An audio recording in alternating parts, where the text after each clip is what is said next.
Actually 2019ની સાલમાં મેં અને મારા વાઈફના નામની છે એ મેસન ક્લબ મંડળીમાં છે અમે અનુક્રમે 1 લાખ રૂપિયાની લોન છે એ લીધેલી હતી.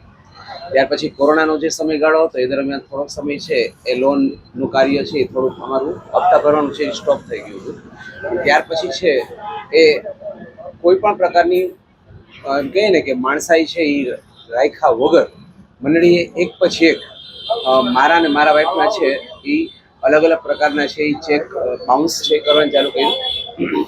સાથે સાથે આ સમયગાળા દરમિયાન છે એ લોકોએ અલગ અલગ સમૃદ્ધ દાવા પણ છે કર્યા અને એ સમૃદ્ધ દાવામાં મને અને મારા વાઈફને બેને અલગ અલગ પ્રકારે છે એ કોર્ટમાંથી એ પ્રકારના જપ્તીના ઓર્ડર છે એ લેવડાવવામાં આવ્યા કે જેમાં ઘરમાંથી બધો સામાન છે એ જપ્ત કરી લેવામાં આવે.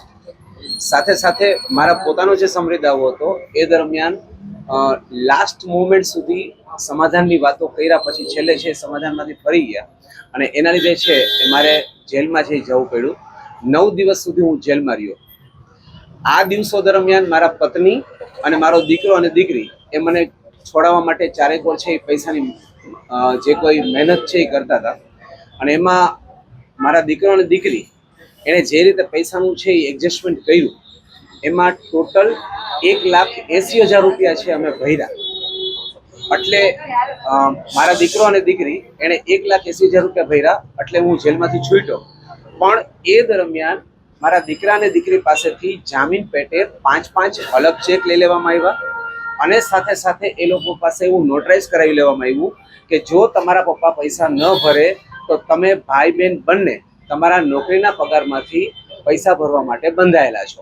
અને સાથે સાથે મારા સંતાનોને એ પણ કીધું કે તમે આ ચેક આપ્યા છે એનો મતલબ એ થાય છે કે તમારા માતા પિતા મૃત્યુ પામે ત્યાર પછી પણ તમે પૈસા ભરવા માટે બંધાયેલા છો. આ મંડળીનું નામ છે મેસન ક્લબ શરાફી મંડળી અને એના જે મુખ્ય વ્યક્તિઓ જે છે મુખ્ય સંચાલકો છે એમાં પરાગ સોલંકી છે.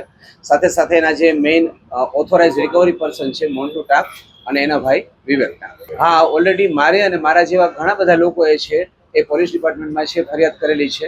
એની સામે ઓલરેડી અગાઉ પણ એવા ગુના છે નોંધાઈ ચૂકેલા છે, એફઆઈઆર છે થઈ ચૂકેલી છે. સાથે સાથે મેસન ક્લબના જ આ કેસમાં પણ વીરપુરના જે હોલ્ડર છે એના તરફથી પણ છે ગુનો નોંધાયેલો છે અને એફઆઈઆર છે એ થઈ છે.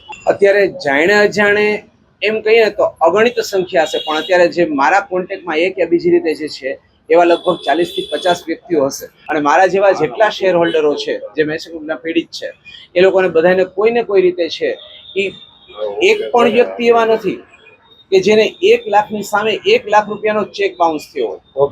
મારા ને મારા વાઈફના છે એ 1 લાખ રૂપિયાની છે લોન છે એની સામે અનુક્રમે અલગ અલગ પ્રકારે ટોટલ એક વ્યક્તિ દીઠ 13-14 લાખ રૂપિયાના ચેક બાઉન્સ કરવામાં આવ્યા છે અને એની સામે અત્યારે ઓલરેડી હું 3-3.5 લાખ રૂપિયાની રકમ ભરી ચૂક્યો છું અને છતાં હજુ પણ મને એવું નથી લાગતું કે હું આ ભાવમાં છે એ મેસન ક્લબનું દેણું ચૂકવી અને હું છૂટી શકીશ. આખી જિંદગી મારે કમાઈને મેસન ક્લબમાં છે એ ભરવાનું છે. મેસન ક્લબ ક્રેડિટ કોઓપરેટિવ સોસાયટીમાં આશરે 2020માં જોબ કરેલી હતી, બરાબર છે. ત્યારથી લઈને 2 વર્ષ જોબ કરેલી.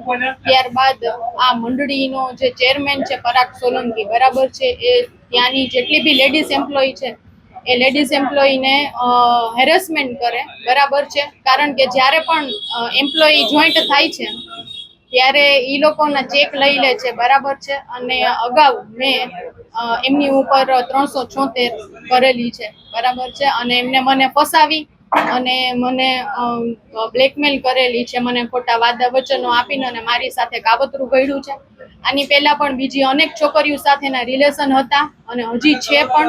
એની વાઈફ પણ છે ને 2 છોકરા પણ છે અને હાલ મને હેરાન પરેશાન કરવા માટે અલગ અલગ જગ્યાએ મારા ચેક નાખે છે. એક પણ પ્રકારની લોન લીધેલી નથી કે કાંઈ છે નહીં, છતાં પણ હેરાન પરેશાન કરે છે એ વ્યક્તિ. અને હાલ પણ રજિસ્ટ્રારમાં, લવાદ કોર્ટમાં બધા એને ઓળખીતા છે એટલે કોઈ એનું કાંઈ બગાડી શકતું નથી. ઇવન રેપ કેસ 376માં પણ એને એક પણ દિવસ જેલમાં રહ્યો નથી. એટલે એ પોતાને સમજે છે કે હું બધે પહોંચી વળીશ, કારણ કે અમારી પાસે પૈસા નથી, અમે કઈ જગ્યાએ. પોલીસ વાળા અમને હેલ્પ કરે છે એ બધી વાત સાચી, બરાબર, પણ હાલ અત્યારે છૂટો એવી રીતે રખડે છે. જ્યારના એને જામીન મળ્યા છે ત્યારના ઈ મારી ઉપર અલગ અલગ પ્રકારે કેસો કરે છે, જેમ કે દ્વારકા, અંજાર, મોરબી, ઇવન મારી તો ઠીક મારા પપ્પાને પણ હેરાન કરે છે કે ભાઈ તમારી છોકરીને હું ક્યાંય પણ હરી થઈ કે જીવવા નહીં દઉં.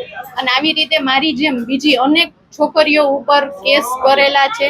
એક પણ પ્રકારની લોન નથી લીધી છતાંય આ તમામ કેસમાં પરાગ સોલંકી તો છે જ, સાથે સાથે એમની વાઇફ ઉર્મી પરાગભાઈ સોલંકી, એનો છોકરો વૈભવ પરાગભાઈ સોલંકી તથા લોનમાં કામ કરતા એમ્પ્લોયી જેવા કે રિકવરી એજન્ટ છે, બરાબર છે, વિવેક વિનોદભાઈ ટાંક, મોન્ટુ વિનોદભાઈ ટાંક, વરુ મશરૂ, એ બધા જ આને સપોર્ટ કરે છે. અને હાલ અત્યારે એક સ્ત્રી થઈને હું એમ કહું છું કે જેટલા બી લોનીઓ છે એને ઇન્સાફ દેવડાવો અને મને પણ ઇન્સાફ દેવડાવો એવી મારી કલેક્ટર સાહેબને રજૂઆત છે. તથા પોલીસ ને એ જ એટલું જ હું કહેવા માંગીશ છેલ્લે કે આ વ્યક્તિ જેલમાંથી છૂટવો ન જોઈએ, કારણ કે એ જો જેલમાંથી છૂટી જશે અથવા તો એ પકડાશે નહીં તો એ હજી પણ અમારી ઉપર અલગ અલગ જગ્યાએ આવા કેસ કરશે.